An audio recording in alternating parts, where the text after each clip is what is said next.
So now let's talk about collaboration in academia. So we believe it's a necessity, not a luxury. So first of all, the scientific collaboration, it has like many, or it can take a few aspects. And from the maximum, that is to having official agreements, like it can be between institutes, countries, institutions, or it can be interaction. Like, for example, you co-authoring papers or attending conferences together or citing literature for your groups or the designated or anticipated colleagues, or even go to the email each other or sharing informal academic communications. So the scientific collaboration, it can be an agreement, okay, without defining what is this agreement, the type of the agreement, as you said, as official, or it can be just informal communication. So that it's about the respective contributions made for sharing joint results. So usually we are co-authoring articles. So this is like one type of scientific collaboration. Indeed, it's just part of the general collaboration image. So a few things to know in the early stage as a scientist. Cooperation or collaboration, it's a win-to-win relationship. So that's mean that we could work together to solve a scientific task. So it's not only about the publications. The publications, it's kind of an output or a discovery.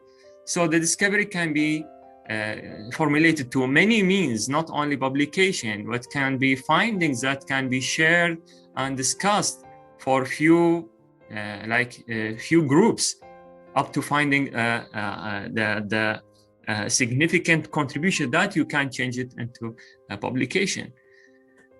However, in sometimes when you try to collaborate with somebody, that you feel that the other party is not that much interesting actually to collaborate with you.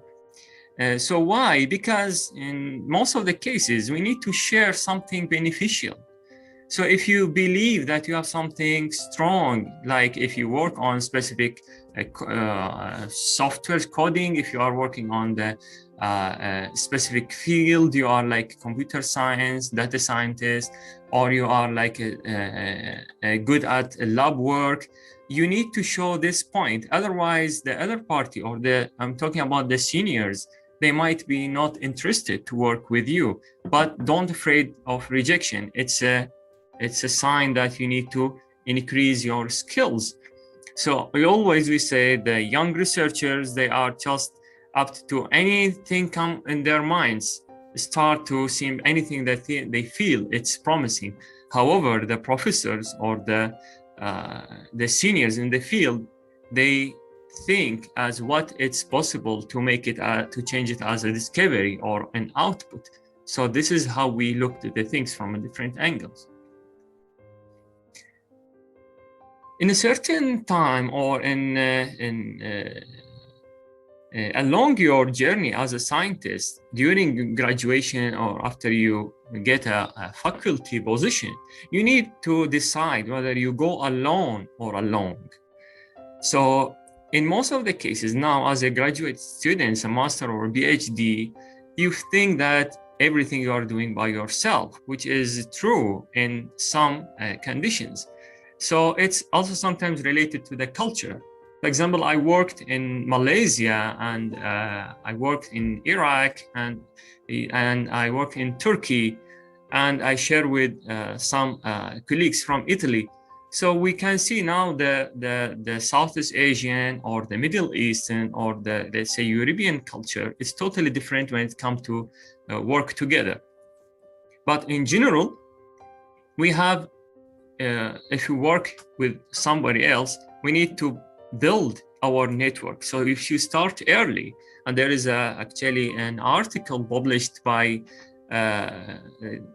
published in 2017, discussing about in some situations, you might start alone. That's mean your supervisor, he doesn't have much or strong network around him, or the lab that you are working in is not that much diverse. So you need to work alone, and it end up you work alone even as a faculty member, which is really not healthy, because sometimes there are too many new opportunities in science, and it's offered by the networks, especially when it comes to the projects.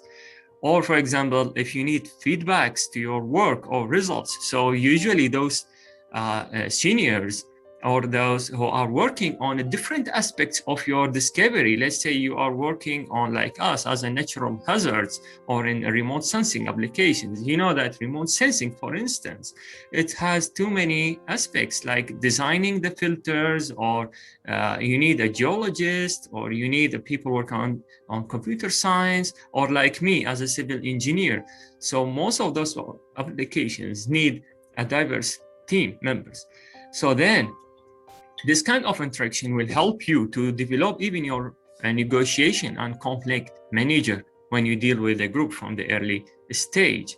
So in this article we mentioned, they come to the conclusion. They said if the young or the junior researchers start with the experienced researchers or seniors along together, they might become rising stars early in their career. But then you might ask, when should I start to collaborate? So here we said first, you need to decide whether you go alone or with the seniors. So in my experience, usually if you are still a master or PhD, don't try to invite or try to collaborate in a big circle. Why? As you said earlier, that when you are still young and you don't have much experience about your literature, most of the seniors or professors, they don't see your contribution as significant. And that's why they just, try to avoid you, because you are not having the full idea about the research or the resources or how the research methodology and the different aspects. Especially that you can't read too much in this early stage. Like we said, there are rich literature in your application, or it's a hot topic like the pandemic now, or the COVID distribution, how you can manage to track the COVID or try to understand the hotspots. So in this case, if you are after you graduate, and you have a wide application or rich literature, you need to have a network. Or sometimes you are too busy to follow up with the updates around you. And this will be also helpful by the colleagues, that they share with you the conclusion of some publications that is recently come to their office or come to their table. Also, when you work on a group, you can cover a wider aspect of research, not only wider as a dimension. I mean, in terms of depth, you can go on more specific, you can have more advanced coding, you can work on more precise data, because as maybe you have some resources, but the others, they have projects and they have collected really significant data, especially in our field, that remote sensing data or GIS can be expensive. Or to solve global issues. For example, now, as you said, the pandemic, it's a global issue. So you need the data from most of the countries. And in terms of a GIS, I'm working on natural hazards using machine learning. Always I am following up the data, because the coding is not a big deal compared to the attribute data that you need. And in here it comes as when we say collaboration and we say teamwork, you think it's all paved with roses. But it's not the case. I'm just sharing quickly two things, which is not, it's like still having conflict, which is the priorities. So here, actually, when you try to having a priority in your research, now as a PhD or master, your thesis is the main topic that you have. However, for me, I'm as a postdoctoral scientist or as a faculty member, your research is one of my a timetable or like a schedule, or like if I have open 10 projects or 5 articles working on the same time, so your part will take maybe 10% of my daily, or maybe I can get just 1 day a week to review your work or to contribute. So for you, you will get frustrated because for you, it's just day and night work. But for me, it's maybe once a week. So you should accept this situation as normal. Seriously, this is one of the conflicts. Also, you should discuss critical outcomes and deadlines always when you propose. Don't just say, I am sending my proposal, so please look at it, or what do you think about it? No, say let's have a meeting after 3 days. Usually for like seniors or like the people who work in many projects, whenever it comes to the deadline, they start to study before one night, tell you the truth. And then you should understand why. As you said, when you see somebody has too many connections, you should understand and appreciate if he give you specific time. So don't need to be frustrated. The second point, after you start to collaborate, usually you face a problem with the authorship. Again, now you are in here, if you are working in Southeast Asia, as I saw before, the supervisor usually most of the time, he is the main author or the first author. Usually the first author take most of the point, especially if you're looking for a job later on outside of your country. So in this case, you need to have a standard, or the university or the journal having who is the first author. Up to now, there is no standard that can tell you who should be the first author. As you say, as you are a student, yes, you should, because you are carrying everything. But some supervisors, they think that they are proposing the idea, giving you the funding, facilitate for you the lab, and then they should be on giving you maybe the data. So they think they should be the first author. But in some cases, after you, if you like to work with the people outside your institute, some people, they might collect the data only, and then they can be a co-author, or drafting the manuscript, or giving you the resources, or even give a general supervision. So those members can be in your authorship, or in your discovery co-authorship. So now we will offer you actually a solution for having a platform that it will help you to first work on a group basis. Sorry, yes, if you can catch with the time. So, and also it will help you to communicate in a group as a private, or like even if you share now, let's say, give you an example, when we work, we try to share the emails, especially when there is some data or meetings. So in this SCAD Scientist Adoption Academy, here it's this network. It's a free website that you can create a group, and then which is one of the interesting topics that you like. You work on the remote sensing applications and, as you say, natural hazards, or you have a specific proposal. So you can create this group, and then the different members, they can join you as co-authors. And then you can start to discuss actually the proposal inside this group, which is specially designated for you, and you have the private or the discussion. So if there's, after you discuss a specific proposal in general, then you can ask those members to be in private session, or later you can move as a private group. Then you can discuss and share the sensitive data or files. But some, as may said, how can I share my proposal with the people who are like, maybe they can just take my ideas and they just leave? Or this is the point. Even if you graduate later and you want to work with somebody, if you think always that somebody will take your idea and run away, you won't able to work and the teamwork. So usually for us, we start to know those members, we start to learn about their work. Then we can start to have a mutual discussion. If we feel that they are have enough science, usually they are trustful. And don't worry, even if somebody take your idea, there is nothing like in taking somebody's idea, because always the application will be different. So in this website, we design some groups, which is the link is scadacademy.com. We started this last year with some of our colleagues, usually working on the research, and they were asking for a place that they can interact.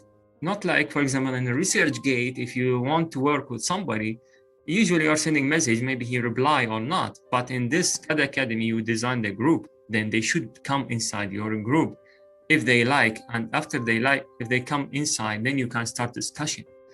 Okay. And if they are not interested, you can just kick them out of your group. So later end up with two members even that you can start to work on your proposal. So let's quickly go to the website.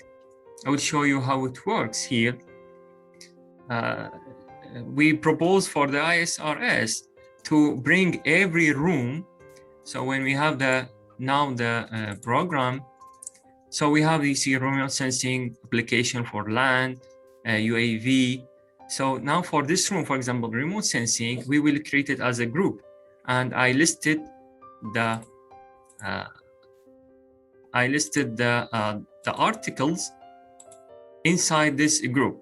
So let's first, we sign in, okay, if you have an account or if you just sign up. So after you sign in, you can continue with the Google, or you can just add your email. Here it's a simple like this. You have the tabs talking about groups. If you want to see the groups that we have already, we have too many groups between PhD work, PhD research, or master thesis, or even discussions, or public groups. And then if you want, you can just create your own. Okay. And here the members, now we have like 185 members. Just somebody is joined, I think, just now. All right. So those members, you can just click, go to their profiles. So for example, here is my profile. Then you can go to the profile of this member, and you can check what is his main interest, or you can also search for him in the Google Scholar. And also, please, if you try to fill up your details here, the others, they will be more interested to work with you because they want to know who you are. So for example, now the groups, I will just quickly show you the group that we created for in here. For example, for the UAV, now we created a group. We just start new group, and then we follow the steps. It's guide you. We say this is public, okay, and it's discussion. And I listed the articles that it's within this group. However, anybody can join actually this group. So we have an organizer here, and we have now the members. So later those members, they can discuss, go to this discussion, start a new discussion, okay? So he will say that I want, for example, give to updates. I want to talk about literature, okay? And the others, they will receive this discussion as a feed, or also you can upload the documents that you share, or the pictures or the images, or don't go for too much. Actually, the size is not enough for images, but however, you can just share the links, or you invite somebody else directly from here. All right. Here all like shortcuts to the others. So if you see the updates, this will bring just your private room update, or if you have a discussion that you connected, also you can see the updates. It seems like, for example, in the Facebook, so it's also work like a social media. So for example, for me, now I have some groups. I will just show you the discussions to my groups. For example, now I'm working with, let's see, okay, this is in admin. I should go to my profile.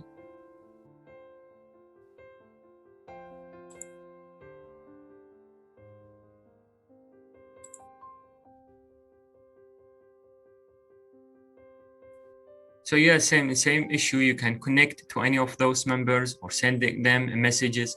Okay, so my groups, I have a few groups actually here.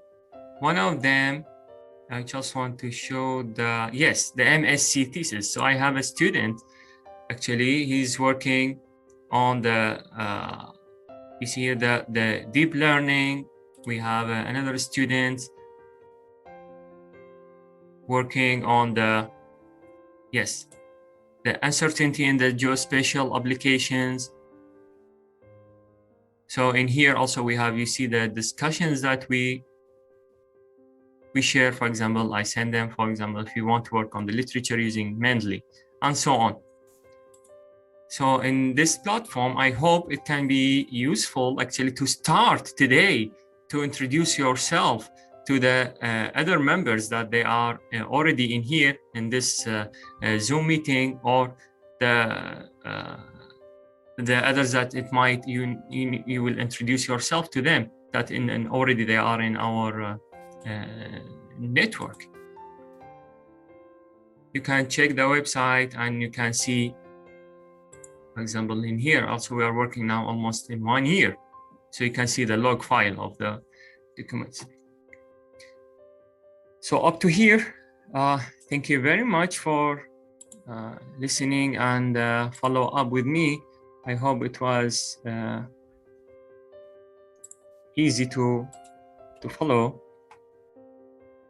And if you have any question, please go on. Hello.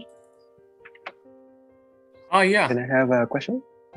Yeah, please. I just wonder about the whole trust building aspect of it. So I have tried to collaborate before, and it was kind of not very smoothly in how much I feel comfortable to share. So do you have any tips or advice about how to build trust, as in both sides? How do we gain trust from the other side, as well as how do we decide whether we should trust the other collaborator or not? Yeah, that's actually the main aspect in here. So first of all, now you see when I listen to your question, I say like, no, maybe I give him full answer, because first you didn't introduce yourself. Like, what is your work? What is your research about? So, okay, let's just give an example, not about the actual activity. So first of all, you want to sell yourself. Sell yourself as a scientist, not as a practitioner. But practitioners, they will just do the thesis and they just leave. So nobody interested to work with you after you just say that I want to finish this. Usually people, when they tell me, I just want to publish it, and then I stopped work. Because you are a scientist, this publication can lead to something else. So first of all, you need to prove to the person that in the other side that you are really, really interested. So if you send an email or send a message and he didn't reply the first, second day, don't send him again to say why you didn't answer me. He will, okay? Because he need to set his mind to what he need to talk to you. First, second, when you have you should be existent there, like on the ResearchGate, you should be on the LinkedIn, you should be in the SCADAC, now SCADA Academy, you with the full profile. So I don't want you to be just on Facebook. I want you to be in science. Okay.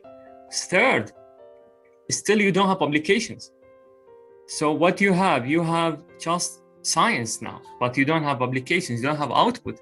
So, and if you see in also in the SCADA Academy or in the ResearchGate, there are too many questions and answers. So you try to contribute, try to answer, even if you have like, copy paste something, but you try to edit and say your opinion. So this is most of the things that people start to trust you. So trust, and then motivation. I like to see you now.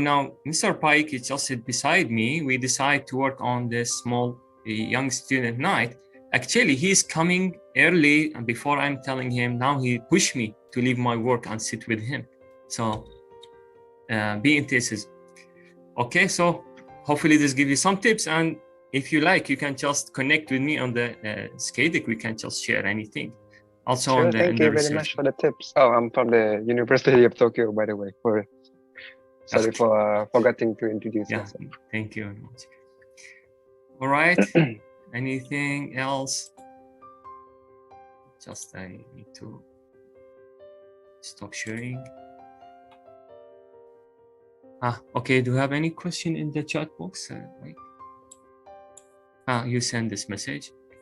All right. So if there is no questions, and if you have any problem with the website that for the SCADAC, later on we will add all the groups that it's within the ISRS. Okay. So remote sensing, UAV, if we have more like big data, or we will have special groups, or if you join, you can just add this group, and then others, they will join you. If you can get one friend out of this ISRS, so it will be wonderful. Okay, so don't think that everybody will connect with you. Again, they might reject you, and it's okay.